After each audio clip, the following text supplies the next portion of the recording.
donde, donde se está viendo el tema justamente de desarrollar competencias en la atención primaria de salud. Una de las cosas con las que quiero comenzar es justamente que tenemos que ver que dentro de este tema de promoción de salud es muy importante a nivel de cómo es que vamos a enfrentar la atención, o sea, mejor, el cuidado que vamos a brindar hacia la comunidad o en el lugar donde nos toque estar. Entonces creo que dentro de ello es muy importante también la visión con la que hemos sido formados en el pregrado, ¿no? Si bien es cierto, en pregrado no nos han formado tal vez en el desarrollo de competencias con respecto a la parte de más de abordar la parte social, cultural e intercultural, porque a esos retos nos vamos a enfrentar ahora en el CERUMS, a quien nos toque salir de Lima para ir a otros sitios, o a quien esté en algún otro sitio de Perú para ir a otro sitio, se va a encontrar con que va a haber un gran cambio con respecto a la cultura, ¿no? Y bueno, es importante también mencionar de que dentro de este tema de la promoción de salud tenemos que tener muy en cuenta a quien está en esta foto, que es Manuel Núñez Butrón, que es alguien muy, muy importante en lo que va a ser el desarrollo de las estrategias de promoción de salud adelantado a su tiempo, ¿no? Él, y es importante que identifiquemos a este médico de Puno que tuvo una real participación con respecto al desarrollo, no solamente de la promoción de salud, sino también de la movilización y participación comunitaria para poder lograr el cambio de ciertos elementos en la vida del sitio donde le tocó estar. Bueno, es importante, voy a comenzar con él. Él es, espero que lo conozcan. Él es un médico que se formó en San Marcos, pero terminó sus estudios en Barcelona. Él estuvo él fue médico en Puno, en un momento muy, muy importante. Él estuvo desde 1925 hasta el 35 en Puno, donde logró trabajar y finalmente en el 35 animarse a crear un grupo que es para todos ustedes conocidos, que es el movimiento Ricciari, ¿no? O el Ricciarismo, que, que en este caso es importante que sepan de que en Puno de 1935 la población más o menos llegaba a las de 600.000 a 800.000 personas, dentro de ellos en dos grupos mayoritarios con respecto al habla, ¿no? El quechua y el aymara, siendo Manuel Núñez Butrón un médico que unificó su saber occidental con el saber cultural andino, ya que él también sabía hablar quechua y se podía comunicar de manera directa. Él siempre, siempre tuvo de antemano tener en cuenta y darle validez a la cultura en el lugar donde él estuvo desarrollando su actividad. Tanto es así que le incorporó. Y, por ejemplo, si ustedes leen ahí, Runa Sonco es un periódico, o podríamos decirlo así, es un periódico que él va a fundar, ¿no? Y en este periódico es donde o revista es donde va a publicar todas las ideas con respecto a la salud y a la cultura, ya que este periódico tiene que ver, esta revista tiene que ver con no solamente la publicación de salud, sino también de cosas como historia y arte. Entonces ahí vemos que él fue médico titular en un momento muy difícil donde solamente habían 22 personales de salud y él tuvo que adaptarse a la adversidad de su tiempo para poder trabajar y para poder organizar un servicio adecuado, ¿no? Además está decir de que Manuel Núñez Butrón eh, siempre tuvo este tema de que cuando a la hora de organizar todo el trabajo siempre estuvo apoyado de toda la comunidad, ¿no? Y demos cuenta de que el trabajo de Butrón en Puno siempre ha sido oportuno, ya que siguió toda una corriente muy interesante que se dio en Puno desde 1902 y ya en el 35 estaba consolidado, y él fue quien va a apropiarse de muchos valores culturales e históricos para poder aportar a la salud. Es importante rescatar esto en Butrón. Butrón unió varias cosas para su actividad y que nos van a servir para la promoción de la salud. Es importante que a donde vayamos conozcamos de la historia y la cultura que está en el sitio donde nos toca. No por curiosidad, sino porque es por un deber del médico hacerlo. Segundo, debemos también, si vamos a conocer de la historia y cultura del lugar donde vamos a trabajar, a nivel, por así decir, general del contexto donde nos va a tocar laborar, eso también lo debemos llevar a un espacio más micro, por así decirlo, más pequeño. Si nos vamos a interesar por la historia y la cultura del lugar donde vamos a actuar, nos debemos interesar también por el contexto y la biografía de la persona a la cual vamos a atender, ¿no? Ninguna enfermedad está fuera de su contexto ni su cultura. Es algo que tenemos que entender. Los síntomas que tenemos o que van a presentar las personas van a estar dentro del contexto de su cultura y eso le va a dar organicidad a la hora en que se van a enfrentar al usuario. Enfrentar no, a la hora que van a escuchar al usuario.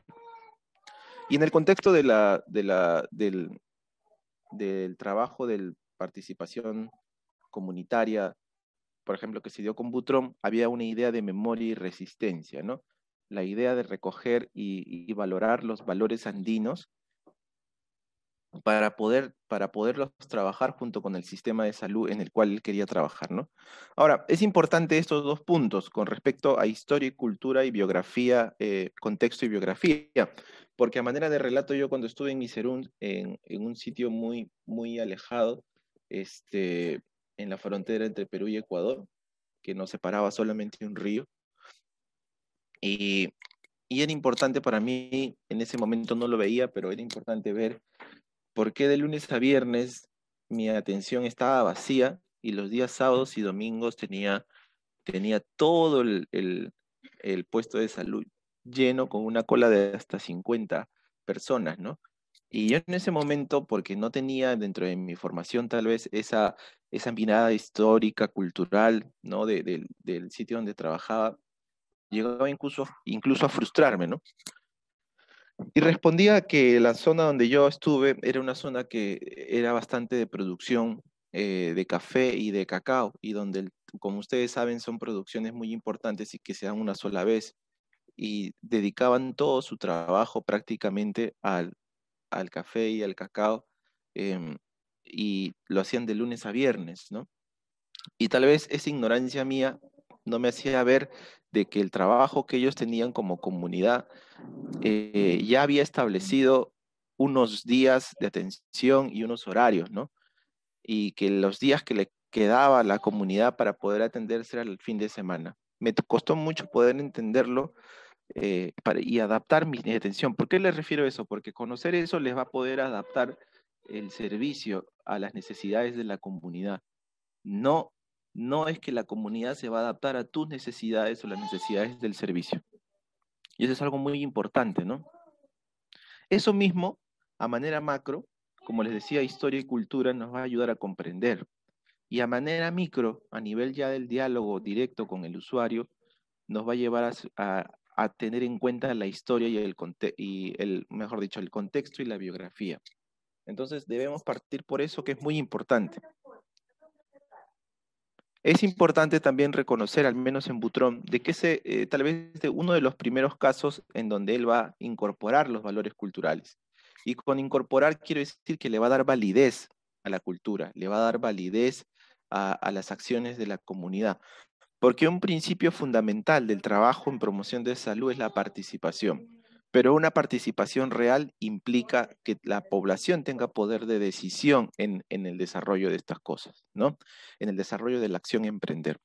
Entonces es muy importante el ejemplo que nos da Manuel Núñez Butrón, porque él se adelanta a su tiempo, prácticamente es nombrado el pionero de la atención primaria, porque él va a armar todo un trabajo con la comunidad. Y como les mencionaba, él va a hacer el trabajo con el movimiento comunitario Ricciari, ¿no? Que es integrado por miembros de la comunidad.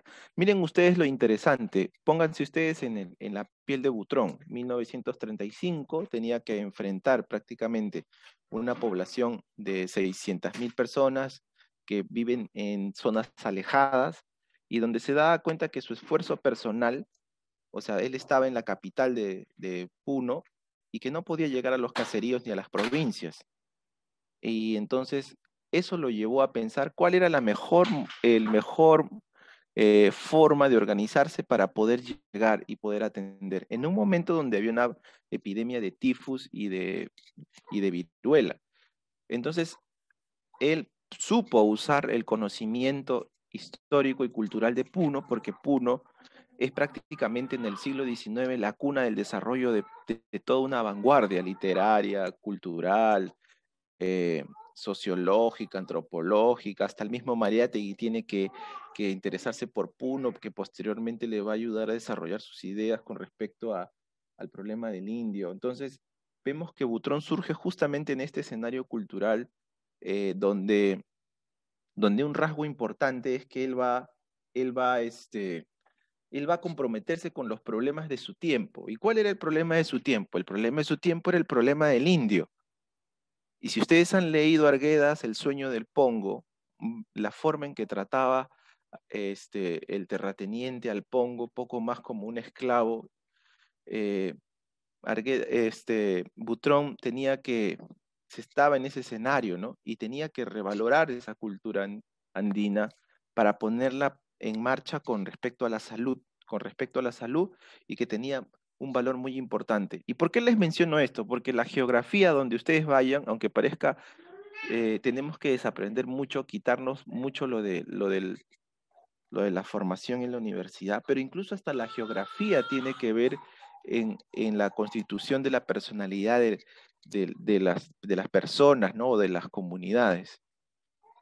No es así, es así, por ejemplo, que en Puno, en zonas tan alejadas que pudiéramos llamar inclusive a 4.000, 5.000 metros sobre el nivel del mar, lograron ellos domesticar prácticamente a los animales, las plantas, y eso también motivó un espíritu comunitario en el trabajo del día a día, en lo social. Y Butrón fue hábil para poder ver eso, ¿no?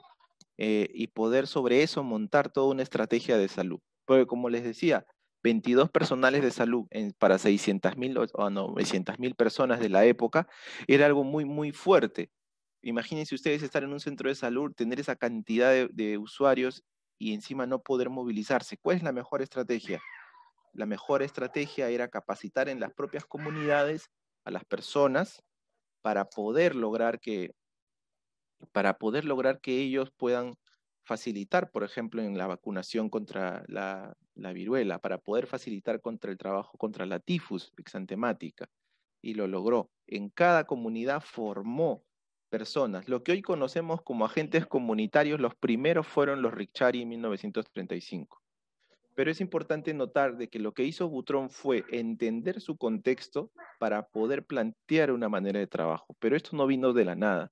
Esto vino porque ya había un trabajo en la comunidad de tiempo, ¿no?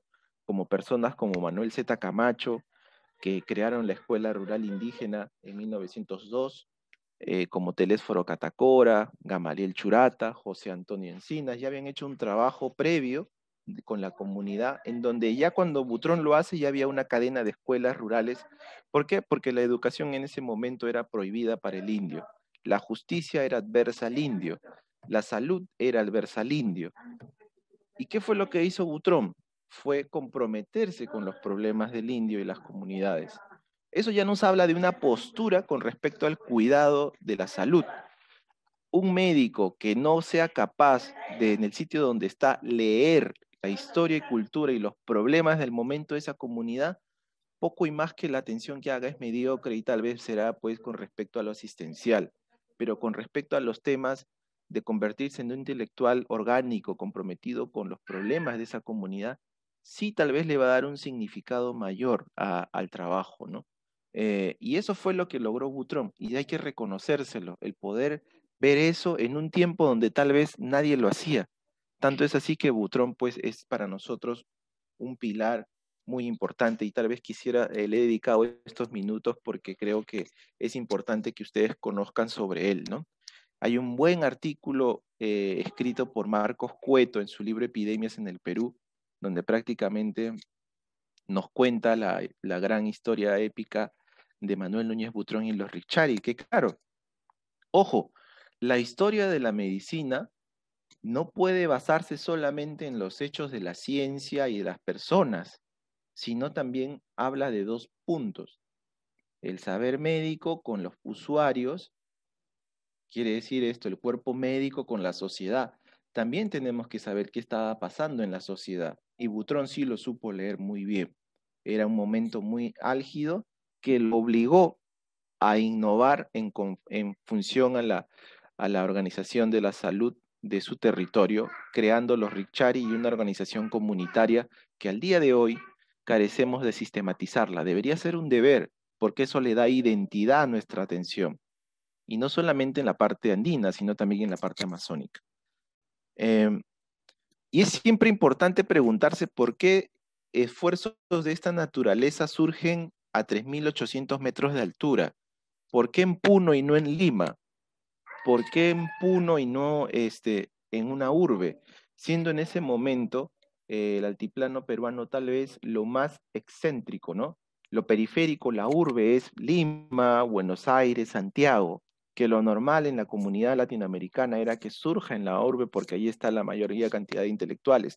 Pero en el caso peruano, reconocer en Puno es que Puno fue no solamente la experiencia de Butrón. Puno fue la vanguardia literaria que se dio desde 1915. Puno fue prácticamente cuna de muchas cosas, tanto es así que imagínense que el problema para el Perú en 1868 por primera vez fue el tema, se dio a conocer el problema del indio por una matanza horrenda que hizo el Estado contra la población indígena. En el 98 les quitan prácticamente la elección a voto, prácticamente ellos no pueden votar porque solo votaban los hombres que pudieran ser alfabetos y como les dije, la mayoría eran quechohablantes y aymaras. Eh, no eran ciudadanos prácticamente. Eh, Entonces, en Puno, por todos estos movimientos sociales que se van dando, se va generando todo, todo un trabajo muy importante desde la cultura, pero también porque Puno tuvo un ferrocarril que unía Puno, Cusco y Arequipa, ¿no? Y también pasaba por ahí todo lo que venía de Argentina y era un encuentro y Bolivia. Eh, entonces es importante pensar en esto. ¿Por qué estas experiencias, no solamente desde lo de la salud, sino también de lo cultural, literario? ¿Por qué Mariátegui tiene que nutrirse de Puno para poder hacer los grandes análisis que conocemos? Mariátegui, como Juan Cronicure en la revista Colónida, dirigida por el maestro Valdelomar, ya estaba interesado en el movimiento campesino con Rumi Maki, Corizonco y todas las publicaciones. Después es exiliado a Europa, regresa, se encuentra con Ezequiel Urbiola en Puno, hace contacto con la vanguardia literaria de Puno, y entonces nos damos cuenta, el propio Allende, el propio Aya de la Torre tiene que también pasar por ahí. Entonces, Valdelomar va a Puno. Entonces, son muchas cosas interesantes que suceden en el altiplano peruano que tal vez no lo vemos. Y es importante preguntarse por qué la experiencia de Butrón surgió allí, no en la urbe, sino en la periferia. Y eso nos da algo muy importante, que podemos hacer la comparación. Prácticamente la producción del conocimiento se da en la academia o en los hospitales. Hay una baja producción de la atención primaria. Pero Butrón te hace repensar eso, porque lo hizo en un sitio donde prácticamente el lugar de producción del conocimiento para esa época era ajeno. Lo hizo desde lo periférico, lo marginal, por así decirlo. Y esa es la tarea que tenemos que hacer nosotros, ¿no? Producir conocimiento desde la comunidad, desde lo que a nadie tal vez piensa que ahí puede haber conocimiento, pero Butrón demostró que sí. Les dejo esa reflexión. Pero bueno, vamos al tema. La promoción de la salud, es uno de estos temas de los que se habla bastante, se entiende poco y se practica aún menos. Y para esa posición es muy importante tener en cuenta que la promoción de la salud es una herramienta que nos va a ayudar para poder llegar a la transformación social que queremos con nuestra comunidad. Y cuando hablamos de comunidad, siempre hay que ponernos en un contexto, colegas, porque tal vez nuestra mirada puede ser un poco eh, nuestra mirada de la salud puede ser un poco hegemónica más hacia lo biomédico. Y si tenemos una mirada biomédica, como mencionaba la doctora Polo, de que la salud y la enfermedad está relacionada solamente a causas biológicas y médicas, biológicas y genéticas, pues la respuesta que podamos dar a la angustia y el sufrimiento humano sea tal vez solamente una atención vertical, ya no cuidado, una atención vertical basada en medicamentos, ¿no? Entonces, yo creo que es central de que partamos que para la comprensión del el real entendimiento de esta relación médico-paciente no solamente es el saber médico, sino tenemos que investigar cuál es la subjetividad del usuario, qué es lo que tomar en cuenta y valorar, darle validez a la experiencia de la persona. La postura que nosotros asumamos con respecto a la asistencia nos va a obligar a tener una mirada diferente de la promoción de la salud, ¿no? Eh, entonces, yo creo que en un escenario de pandemia, de crisis política, sanitaria, económica y social, el médico no puede estar ajeno, retraído en un consultorio y desde allí tal vez querer entender el mundo. El médico tiene que salir de su cascarón para poder enfrentarse a los problemas de la sociedad, como el ejemplo de Butrón, como el doctor Vaca en su tiempo, en 1928, y todo el estudio sobre la enfermedad en la altura, en un momento que los ingleses decían que los que vivían en la altura teníamos bajo coeficiente intelectual, y él demostró lo contrario. Entonces, es importante la postura con que vamos a asumir prácticamente nuestra práctica médica, ¿sí? Y es por eso que entendamos, si nosotros tenemos una postura biomédica, lo que va a ocurrir es que la promoción de salud va a ser nada más que charlas de salud como parte de la educación para la salud.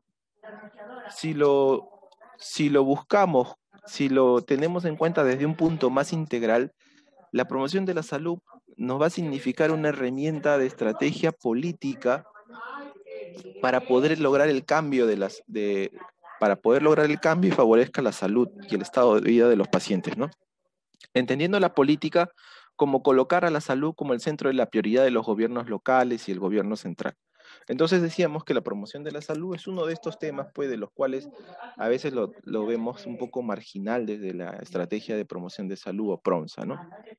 Entonces, para eso tenemos que recordar de que Henry Sigeris fue un médico suizo, un médico que fue conocido más que todo porque planteó las funciones de la medicina, ¿no? La promoción, la prevención, la curación y la rehabilitación.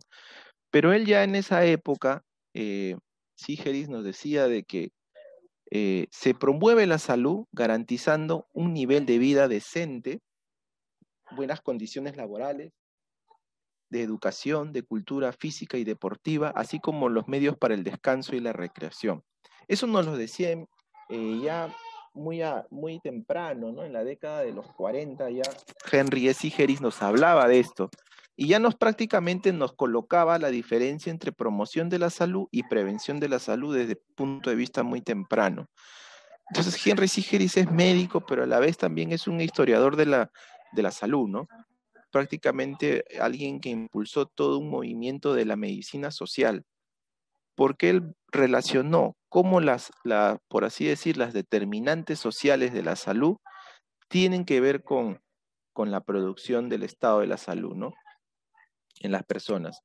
Una anécdota de Henry Sigeris es que en algún momento dado de su labor como estudiante se cansó de los hospitales, se fue a Italia y comenzó a visitar museos, a estudiar historia y arte, eh, y, y prácticamente comenzó a ganar una visión más social del proceso salud-enfermedad de ese momento.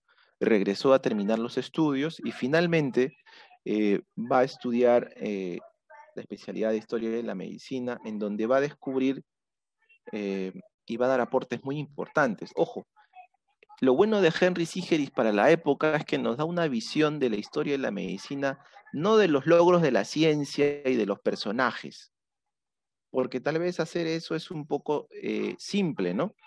Sino nos da una historia de la medicina en su complejidad, en su relación con la sociedad y cómo la sociedad va a asumir estos postulados de la medicina. Por eso es muy importante este personaje. No solamente recordarles que él fue uno de los promotores del sistema de salud ruso, prácticamente Henry Sigeris visitó muchos veranos a la Unión Soviética, del cual va a ser divulgador su sistema de salud único, ¿no?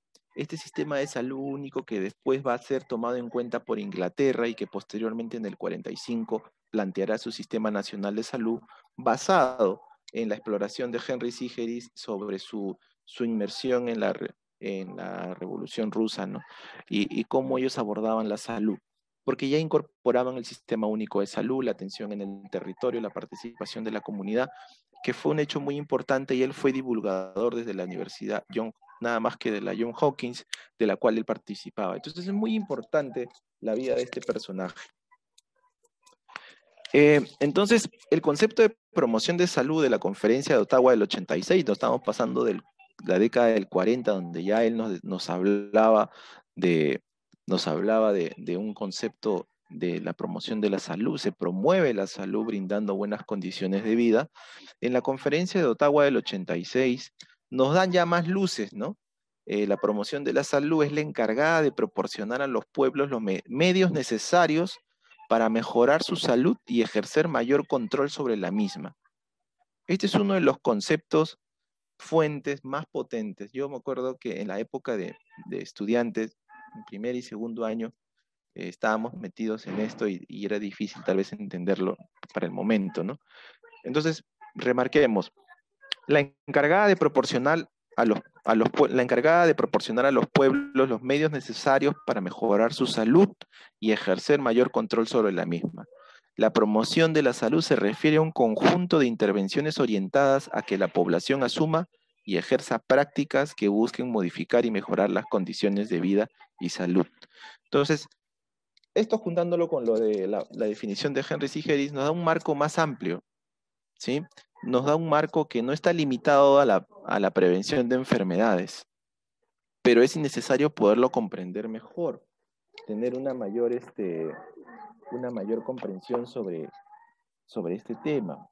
Ahora, es importante para poder graficar esta, que es una de las cosas que es una prioridad, es el tema de este gráfico conocido como el río de la vida, un gráfico que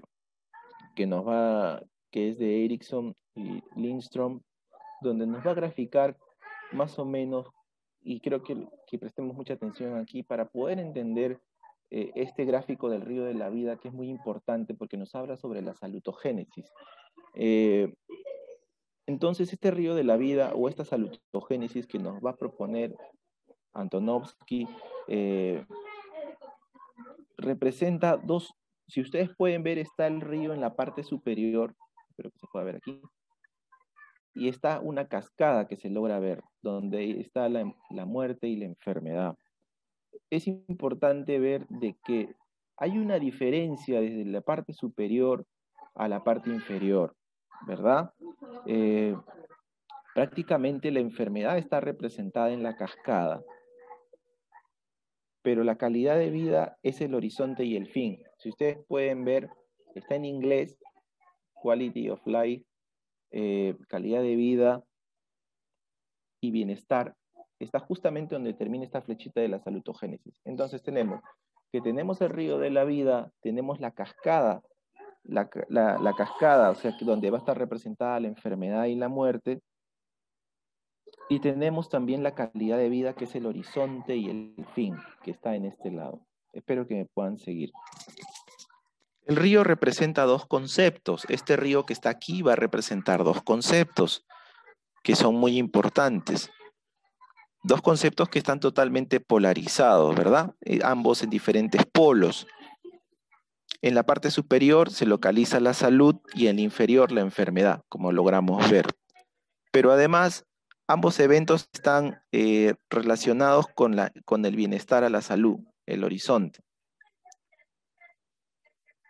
Se identifican entonces dentro de este conjunto cinco pasos que son importantes, ¿no?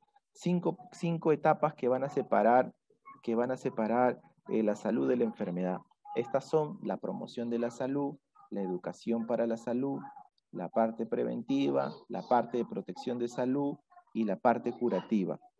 Si vemos en la primera parte, que es esta franja, si vemos de abajo, si vemos de abajo hacia arriba, podemos ver de que está la parte curativa, ¿sí? La perspectiva curativa que va a significar a la gente salvarse de hogar. Ustedes ven este hombrecito que está con los bracitos levantados, es la parte curativa. Y esta parte curativa es para justamente salvarlo de que se vaya a caer, ¿no? Hacia la muerte y la enfermedad.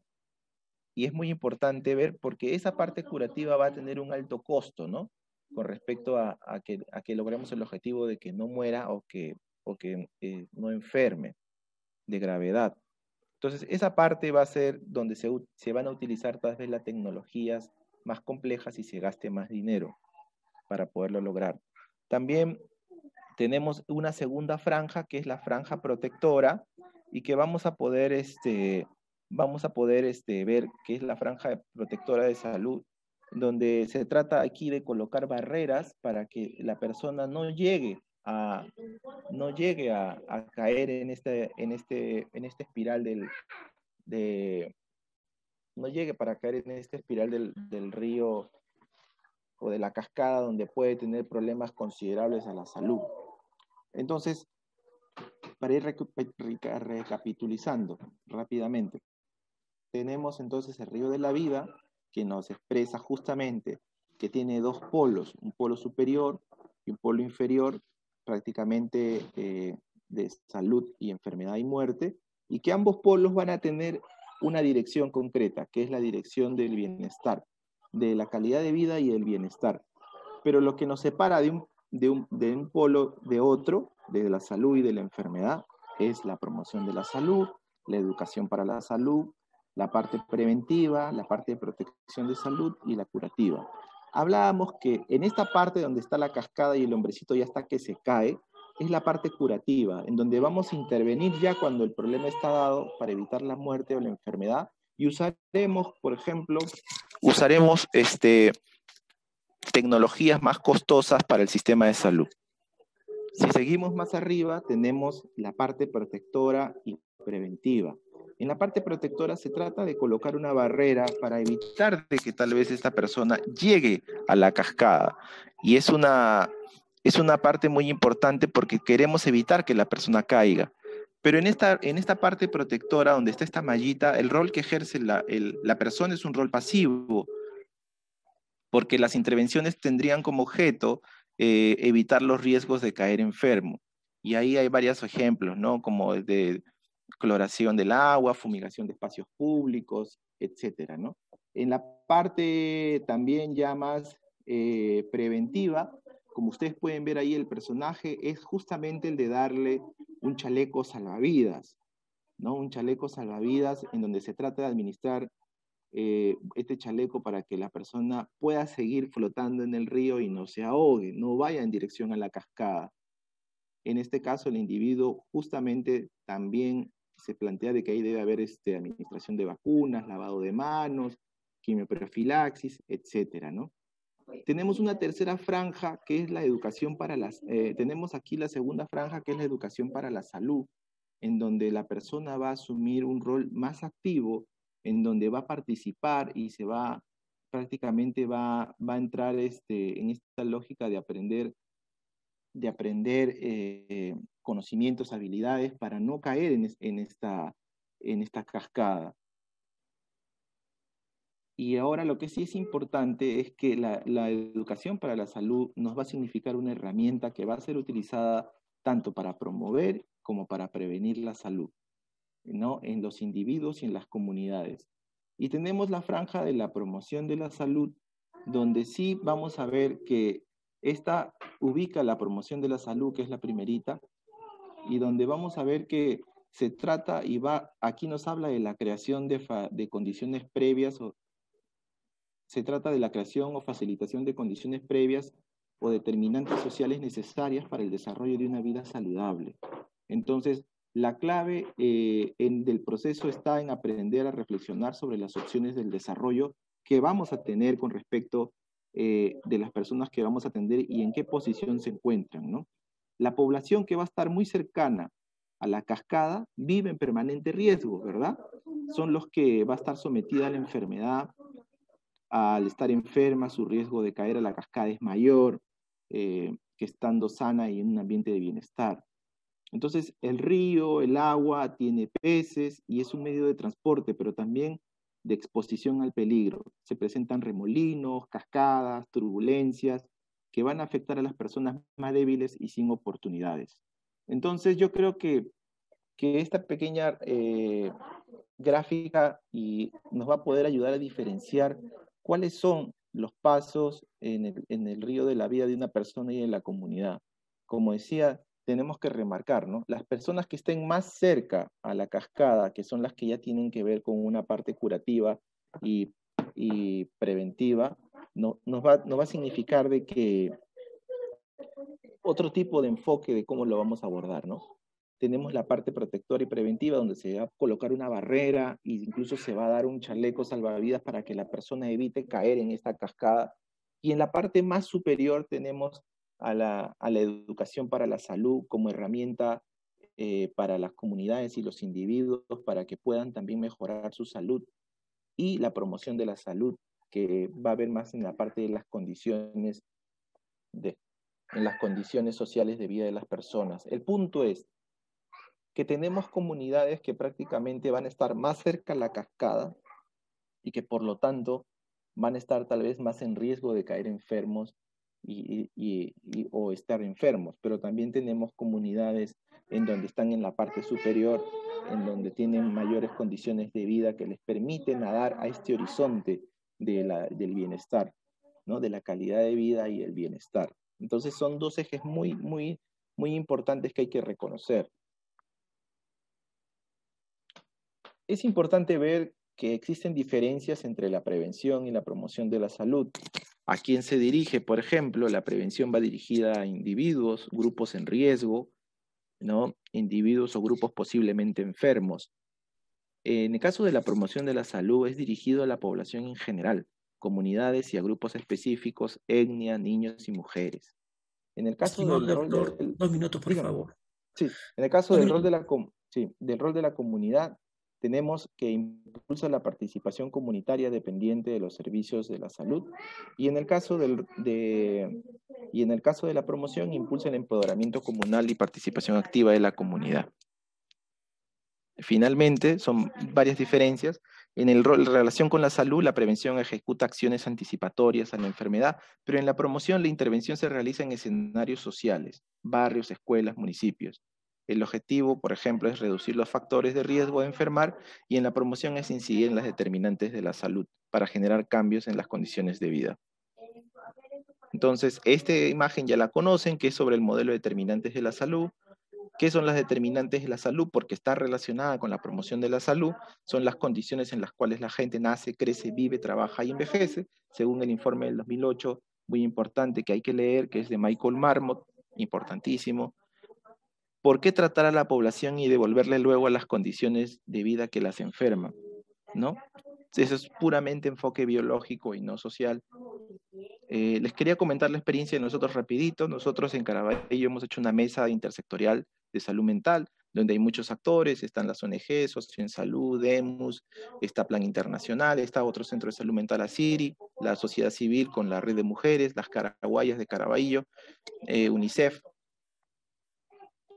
Nos hemos unido porque justamente hemos visto que la relación que existe en el problema de Caraballo, identificada por la propia población, es el tema de la violencia, y cómo la violencia se está relacionando con los problemas de salud mental más fuertes. Para eso hemos tenido que revisar algunos metaanálisis para poderle darle sustento científico a nuestra actividad con respecto al conocimiento de cómo las adversidades infantiles aumentan el riesgo de psicosis u otras enfermedades de salud mental, ¿no? Las experiencias negativas en la niñez y psicosis subclínica y adolescencia, un estudio longitudinal de la población en general y muchos más, nos llevaron a poder trabajar en conjunto y articulado. Logramos impulsar desde la municipalidad, desde el comunitario, la elaboración de una ordenanza municipal para la creación de la Mesa Intersectorial de Salud Mental, en donde colocamos que se precisa justamente fortalecer alianzas intersectoriales, porque de eso se trata la promoción de la salud, no lo puede hacer solamente el personal de la salud, lo tiene que hacer toda la comunidad y otras instituciones para poder fortalecer una red de servicios de salud mental que involucre la participación de familias. En el año 2021 justamente trabajamos con esto de no a la violencia, con la mesa intersectorial liderada por el comunitario. Esta mesa trata de garantizar el ejercicio de los derechos a la salud que asiste a las personas afectadas, priorizar la promoción y prevención en salud mental, fomentar la participación de agentes comunitarios y etc. Eh, una de las actividades como mesa fue pedirle al gobierno local que abra nuevamente la instancia distrital de concertación contra la violencia, que justamente en periodos de pandemia la violencia aumentó y las instituciones estuvieron cerradas y estuvimos fuertemente trabajando con este tema. Exigimos también desde la mesa nuevamente que se exija y retome la concertación distrital. Exigimos que se apruebe la ordenanza municipal contra el acoso callejero, siendo que Caraballo era parte de los 20 distritos que no contaba con esta ordenanza, que justamente es un problema el día de hoy para Caraballo. En estos espacios de promoción de salud, no solamente articulamos con las instituciones, sino también con los principales experiencias comunitarias que nos dio la pandemia y nos siguen dando experiencias como las ollas comunes, comedores populares, comités anti-COVID y agrupaciones de niños y adolescentes. En esta parte pueden ver que se hizo una encuesta a niños y adolescentes, 1000 niños de Caraballo. Se ha trabajado desde las ollas comunes y se ha trabajado de manera virtual con los comités anti-COVID, saliendo del espacio del centro para una parte más de promocional. Entonces, para terminar, justamente tenemos que la promoción de la salud tiene que articular historia y cultura, tiene que ver con el tema de reivindicación de derechos, tiene que ver importantísimo con la movilización social y comunitaria, tiene que establecer una red de salud y territorio desde el cual se va a hacer la promoción de salud y el diagnóstico participativo. Esto implica una nueva organización y estructura de los establecimientos, o sea, una nueva organización de cómo se va a dar esto, y esto también tiene que influir en una clínica ampliada comunitaria, ¿no?